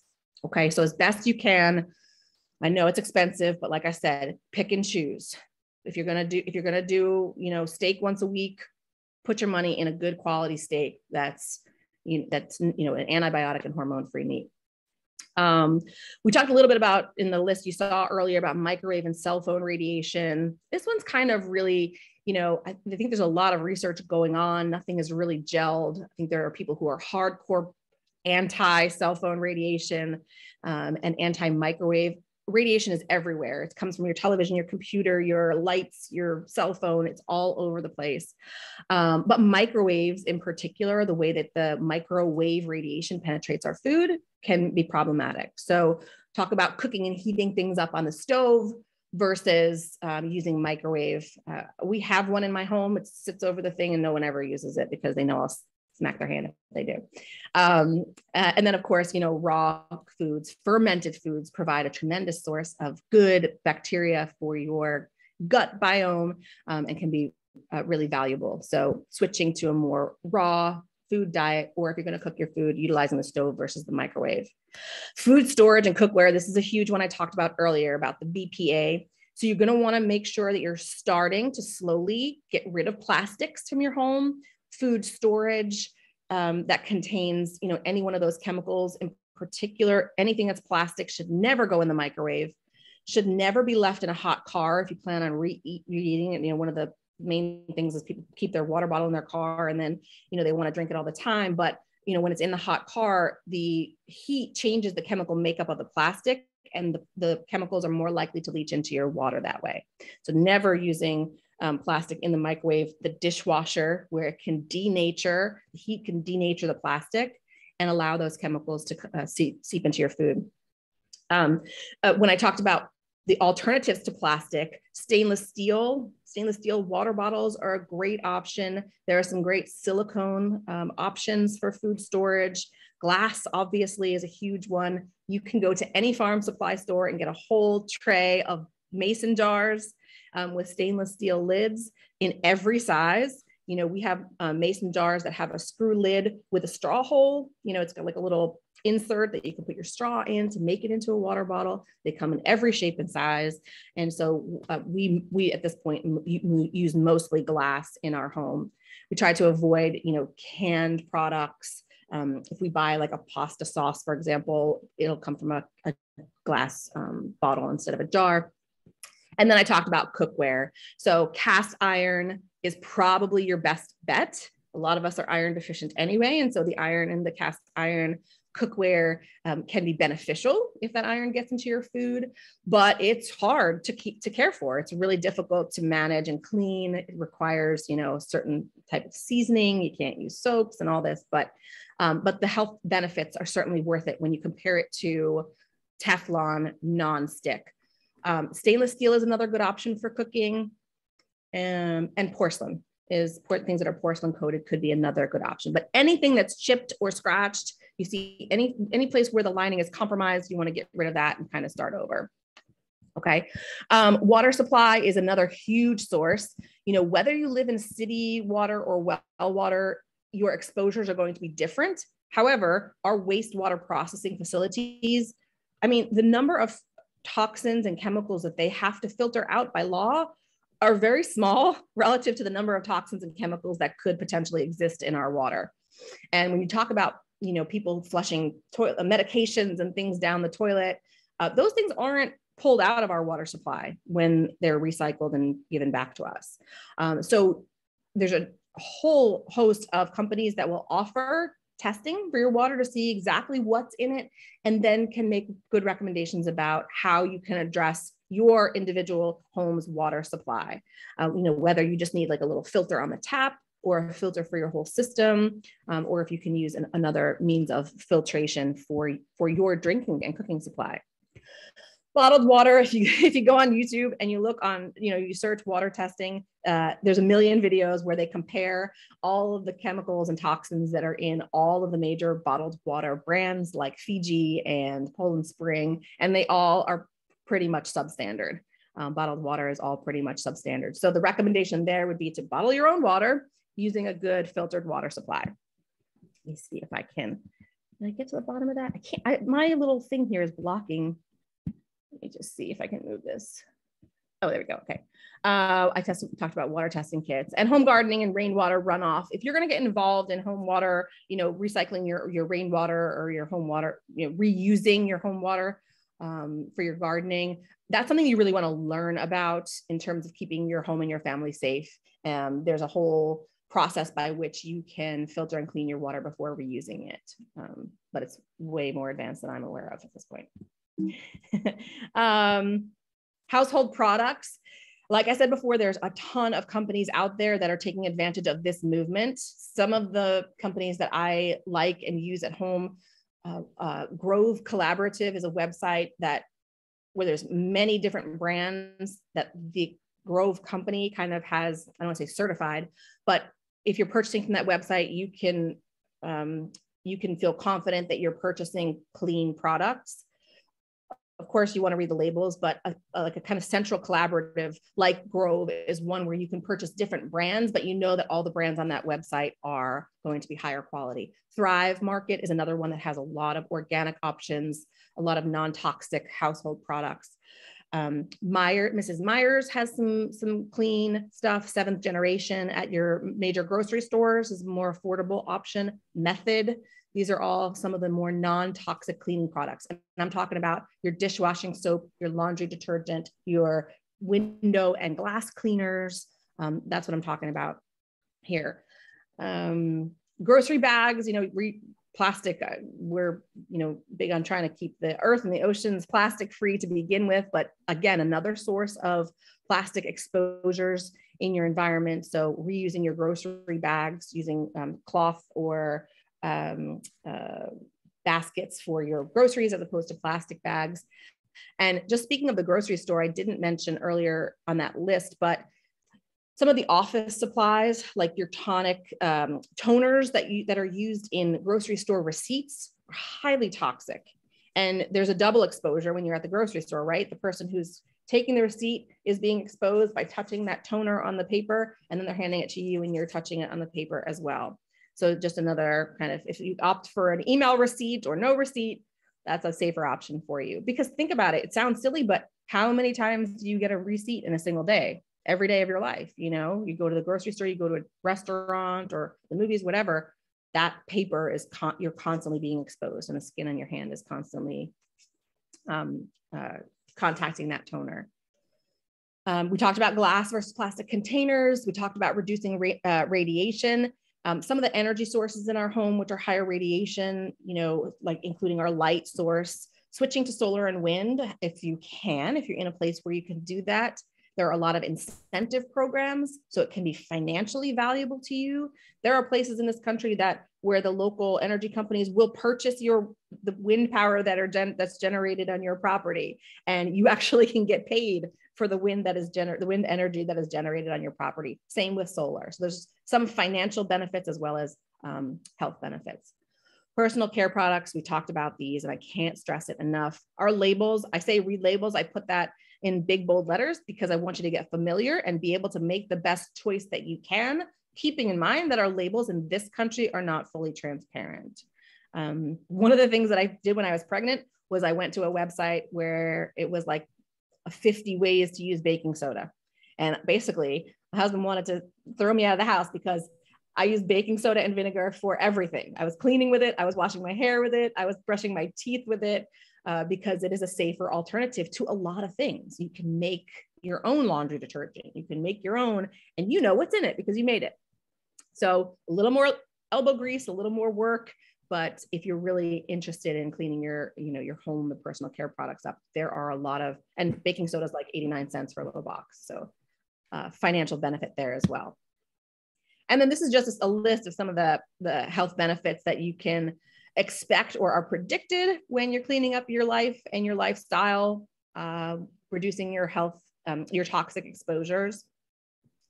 And when I talk about like normalizing blood sugar, it sounds, like something that's so definitive, like your blood sugar, but it really is affected by your hormonal axes. And when your hormones are being interfered with by chemicals, you're going to translate to improved blood sugar, improved thyroid balance, improved sex hormone balance, which obviously relates to perimenopause, menopause, puberty. In this discussion, it can have a really significant impact on our lives. As we're trying to age more healthily, we're trying to live more healthily with the conditions that we have, or we're trying to prevent some of the most dangerous and deadly diseases that are out there.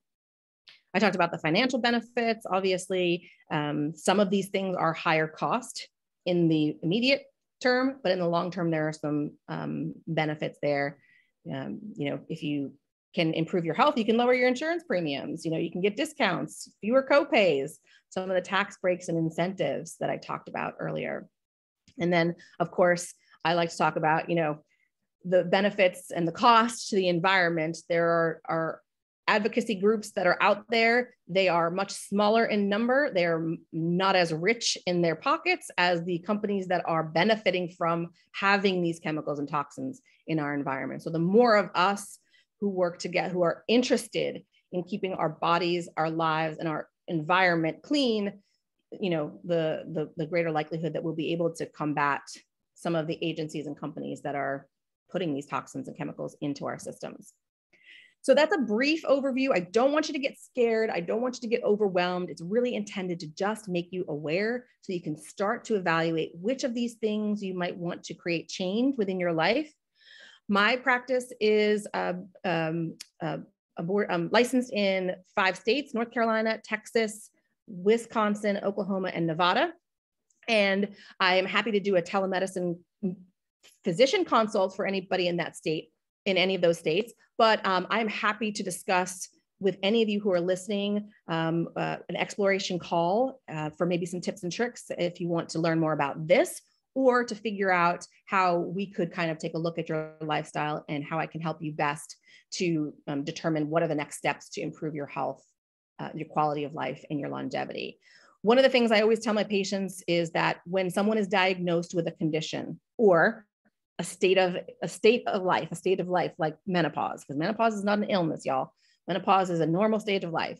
But when you're diagnosed and you say, okay, you're in menopause, patients think that the control of those symptoms or that condition or that stage of life is in the hands of their doctor, and that it's up to their doctor to give them something to make them feel better or help them through it. When in reality, you are in control of your body. We are here to give you advice, guidance, and suggestions and help you make the best decision that you can make for your health. The biggest misconception as medicine is that your doctor is in charge of your healthcare. You are not. We are not. You are in charge of your healthcare. Your health is in your hands, and there's so much that you can do to take control back and improve your health, your quality of life, and live a longer, more fruitful and happier life. So again, just thank you so much, Dr. Yaz. You are a gem in our field. You are a wonderful and beautiful friend. And I'm so happy that you were able to bring everyone together here to for all of this incredible information. I love you and I wish you all the best. Oh, thank you, Lexi. Thank you so much for coming here today. And I want to thank you and the rest of the panelists for giving me your time, the tips and tricks to all of my audience, and we will be able to send out this recording to every participant who was here and also to those who registered. I'm also going to send out a survey, a post-summit survey, so you can give us your feedback. You can write to us what topics you want to hear from us in the future so we can arrange this again. I will be able to tackle some questions. I think I can see all of those questions. Do you all see those questions too? Lexi, Nicole, and Sogol. We can start with Nicole, and it is, can you explore time-restricted eating? What's ideal?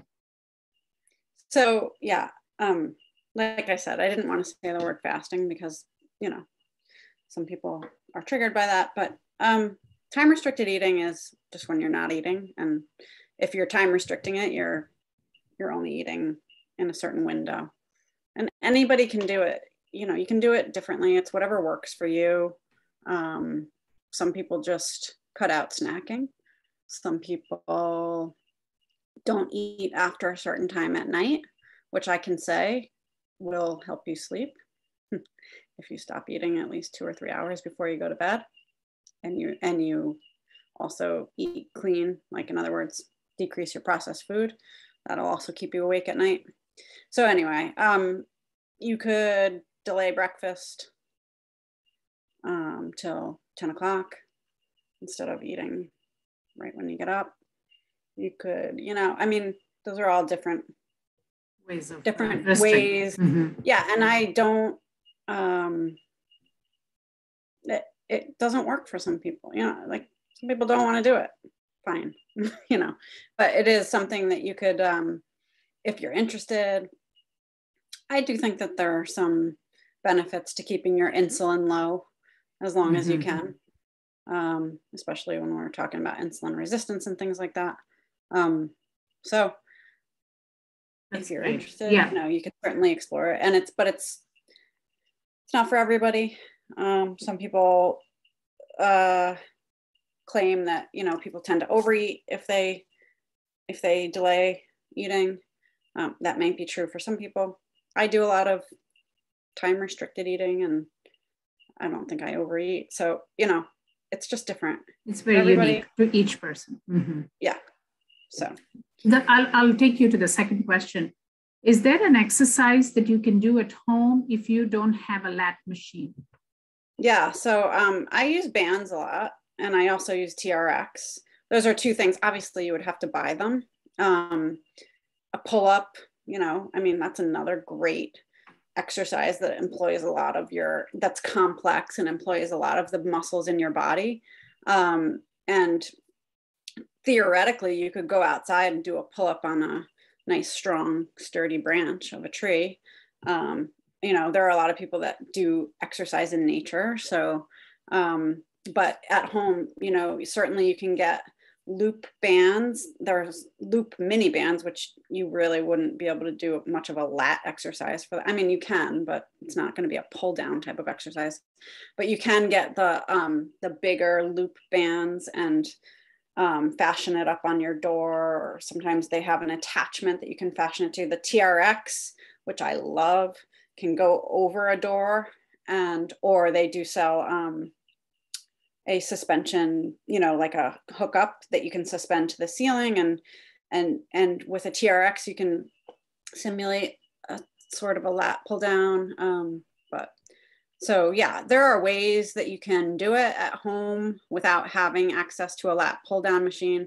I mean, certainly there are machines that are sold that you can bring into your house that have a lat pull down attachment, but so yeah, you can, it's just a suggestion. And the reason that I think it was in those exercises is that it's complex. You know, you're employing your ab and back musculature as well as your glutes to stabilize you while you're doing that like upper body exercise that hits a lot of the large muscles in the upper body. So it's not something that's like required, but certainly it's a good exercise. Thank you, Nicole. Mm-hmm. Thank you. And I will put a link to all the panelists' website in the recording that I'm going to send out. I have a question for Dr. Hugelmeier. I have a lot of patients with PCOS. I believe EDCs are increasing the prevalence related to our food supply. Have you seen this? And how do college kids with no money learn to shift their eating? Yeah, so I think that the research into multiple reproductive endocrine conditions is ongoing. I don't think that there's any direct link or cause. That said, PCOS patients, when you clean up your diet especially, tend to improve their symptoms overall. And the most beautiful thing is when a PCOS patient who's on medication or is overweight and having difficulty losing weight, or who is having difficulty getting pregnant, then, you know, makes these lifestyle changes and gets to their goal, loses weight, you know, gets pregnant. Clearly it's not just the medication that's doing that, or clearly it's something in the environment and in our exposures that is affecting the hormonal axis there. So it's so rewarding and definitely worth a shot. I mean, what do you have to lose, right? It's not a medication. It's taking something away. It's not giving you something extra. When it comes to college students, I think that the cost discussion here is a big one, because it shouldn't be. It's not a just situation where only people who have the money to purchase organic foods can do so. You know, when a salad at a grocery store is $8.99 and, you know, the $1 Big Mac meal, which is highly processed, not even real food in some cases, you know, is $1. Then when you have a family to feed and you have to make a decision because you have rent and other expenses, then you might not choose the salad. So the best advice I can give you for people who are on a budget, for, you know, college kids or people who, you know, if you can't spend that much money on the food supply, is really to become educated and learn where you're going to get the biggest bang for your buck. So if you're going to have a budget and you're going to spend on, you know, meat, a steak each week, like I said, then maybe you want to choose some of the conventionally grown vegetables and produce if you're looking at your food budget, because it can skyrocket if you're purchasing all organic, everything clean, all the time. So really just starting to learn about, and I think the college age generation, they're definitely more keen to this than we are. They kind of grew up hearing about this stuff. And so a lot of them, I'm always impressed when I'm on campus, when I'm talking to my young adult nieces and nephews, and even my 15-year-old, when they're talking about making food choices, my kids don't bring they don't buy at school lunch, because they look at the lunch and they're like, this is not even healthy food. So they pack their lunch, So it all starts with conversations. It starts with awareness. It starts with being realistic about what you're able to do, and then making the best choices that you can within your budget. And there really is a budget for everyone. You can some of the supermarkets are going to be more expensive because they have to import and they have to pay a middleman. So if you can get some organically grown produce locally, from a farmer's market, you're going to save some money in the long run, and you're going to be supporting your local farmers, which is to all of our benefit. So learn, read, figure out what your budget is and where you can make changes, and then try to get the most bang for your buck. If you want to purchase more high quality food, maybe cut back on your cleaning supply budget and your household products and start to make some more of your own, or, not invest in some of those more expensive, higher end products and things like that. It's all about education. And there's a ton of resources out there for everyone of every budget. Someone mentioned the links to the website. I'm just going to put in the chat box, Environmental Working Group. They have a resource where you can essentially put in any product, any food, any personal care product, nail polish brand, and it'll give you a scale, a number scale on a scale of 1 to 10 as to how safe it is for you. So if you're really interested in learning about the safety of a particular product that you're using repeatedly, definitely go to that website. I'll drop it in the chat box. Thank you, Lexi. That's really, really informative. Thank you. I see a comment from Sogal. Yes, my teens are always criticizing my choice of food. Yes, my teen always does that too. So he's always done that. Okay, so I am going to take some questions on hot flashes. Address when hot flashes begin. Is it variable? Yes, hot flashes are typically common in perimenopause, especially when you're going through that transitions, when your estrogen is going highs and lows. That's the time that your hypothalamus, or your brain center, the temperature regulating center, gets rocked due to those inhibitors of neurokinin, and there are something called as KND neurons, KND neurons, that get really rattled by that estrogen fluctuation. So the hot flashes typically happen in perimenopause, which can happen like 40, 45, 50, but there are 25% of women who are called super flashers. And these poor women will continue to have flashes even in menopause. They can continue into menopause as well. So yes, it can begin in perimenopause, but can go into postmenopause. And typically they last about 6 months to 18 months, can go up to 2 years or even 7 years. So it's very variable. There's no black and white answer for that. The second question is, hot flashes happen at the same time for Carolyn, gets up at 5 a.m. in the morning and exercise and gets on with the day, but they keep happening every time at the same time. It's just that your body is showing a fluctuation. There's a drop in that estrogen at that time of the day, at 5 a.m. in the morning. Try to tweak a few things, take some supplements over the counter. I can talk to you about what works and what doesn't work. We don't have enough data on the safety and efficacy of every supplement that is out there. And if nothing works, we have FDA-approved hormone therapy, or we have non-hormonal therapies as well that I can talk to you. But sure, try out different things. If you want to change up the routine, add some supplements, try something that helps you. And if it doesn't help, I'm more than happy to support you on that. The third question is, I like the concept of treating the whole patient and not checking off the boxes. How do we make a shift in the healthcare? That type of approach cannot be done with time restriction that most providers face. 100%. This is exactly what we are facing. And this is why we 4 physicians are sitting here today to talk to all of you.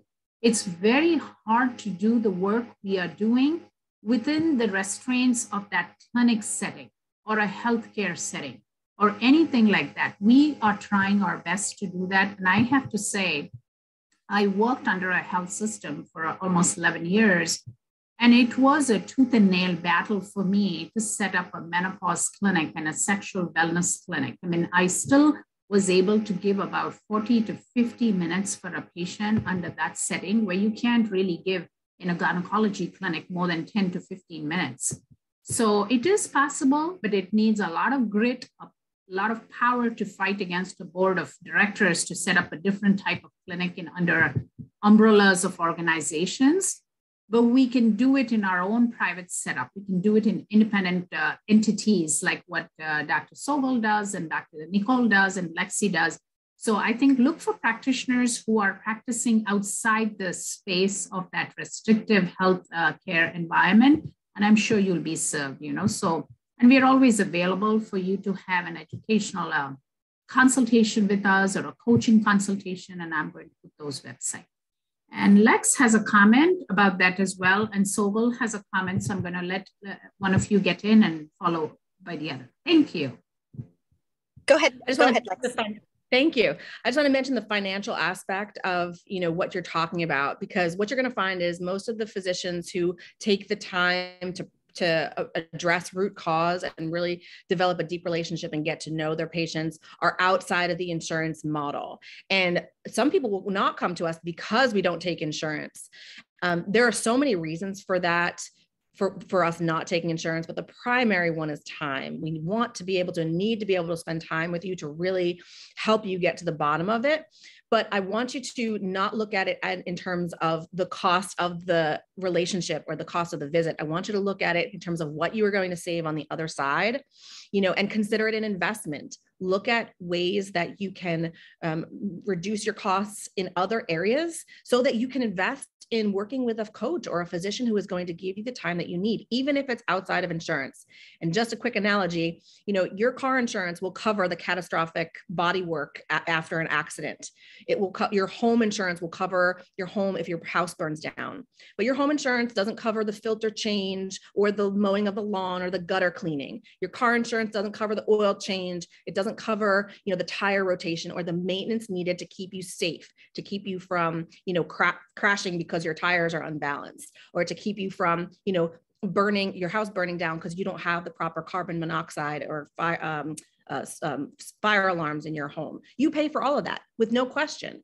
So invest in the prevention, invest in the relationship with a physician who's going to help you prevent the catastrophe, prevent the house burning down or the car accident. That's what your health insurance should be used for. Those big, times when you really need them. Make a budget, invest in yourself. You're worth it. You deserve it. And there are so many of us who want to help you. Thank you, Lexi. I couldn't agree more with you. And I will totally agree with that. I operate from the same space and the same principles. So go ahead. Yeah, just to add on to that, because I wear 2 hats. I'm the physician that works in the clinic, and I'm also the managing owner. So I work the admin side and I work the clinical side. And my clinic is actually in an underserved area. We're 75% state funded Medicaid. And guys, the system, the way that it is, just does not tolerate. There's that time that everybody is talking about, right? So we have 2 choices. We can stay in the system and just complain about, why is the system like this? Why don't I have time? Why, all those questions, or we can do something about it. And that doing something about it looks different for each person. But I think for us to change the system, it's for us to change the way that we function, right? Outside of the system. Because if enough of us do go out, and I'm not saying leave medicine, but you can have like a side gig, doing something on this side where you're starting slower and following your passion and still doing medicine. A lot of physicians are doing that, right? But it's time for us to create a new system and then to collaborate. A lot of the DPCs now are collaborating with subspecialists that are in DPCs. So we are so We're so smart, we're so driven, we're such overachievers, and it hurts me to see that we're sitting in this system and we're so powerless. And I just want to tell you, you are not powerless. You can do whatever that your heart desires. Imagine going to med school in residency, a PICU and NICU or whatever those horrible rotations that you went to. You made it through because you have a gift that will allow you to do that. And you can do that in the entrepreneur space. Like, don't hold yourself back and say, I'm only a doctor, I don't know how to do medicine. Business is easier than medicine. The hard part is the medicine. The business part is easier. So if each of us has a vision, if each of us has a desire, a dream, y'all pursue that dream. And then that's how the system changes. Because if we start to create what it is for us, that takes the holistic patient, the child into the picture, then the system doesn't have a choice, right? Then they have to start listening to us because there's no one left for them to hire, or there's no one left for them to bow down to, right? And so that's what I want to leave you with, is that if you have an itch, if you have a calling, you can completely do it. And there's so many support systems out there. When I started, there wasn't anything. It was just me and my sister in private practice, and we did everything wrong and we learned. But right now there's like collaborations and business groups and Facebook groups. Courses. There's so much stuff and so much support. So reach out to us, reach out to whatever your niche is. We are all willing to help. We're very passionate about what we do. And we want to empower other physicians to do what they want to do, whatever their dreams are. Okay, that's my spiel. Thank you, Sogol. That's amazing. And all four of us are in different spaces of entrepreneurship. So if you all want to talk to us, you can reach out to us, asking us any questions that you all need. I'm looking here. I don't see any other questions here. I think we can close out. I would like, Lexi, you got something to share? No, okay. Yeah, I think we can close out now. I will send a recording of this to everyone with the link to the websites of the panelists. And I see a question from Caroline. Are there organizations that offer grants for low-income folks to get access to this type of specialized care? In terms of gynecology, menopause medicine, and sexual wellness, I'm not aware of any organizations. Maybe there are some smaller women's health organizations that may offer a grant to cancer survivors or some other patients who are going through autoimmune disease process to see a menopause specialist or to get a second opinion and do that. But I'm not sure if there are big organizations like NAMS and other big health systems that are going to give grants for people to go and access menopause specialist or sexual medicine specialist. So I will leave the others to answer that question if you're aware of any organizations to access coaching or lifestyle medicine or sports medicine and fitness. Thank you. So what we did, I would say start small. What we did in our clinic, and it's not related to coaching or lifestyle medicine, but we wanted to increase access to mental health within our clinic. And we're funded by a lot of the Medicaid HMOs, which is like privatized in Texas. So we went to our Medicaid HMO and we had a conversation with them. And then we collaborated with one of the HMOs, and they had a mental health clinic and psychologist.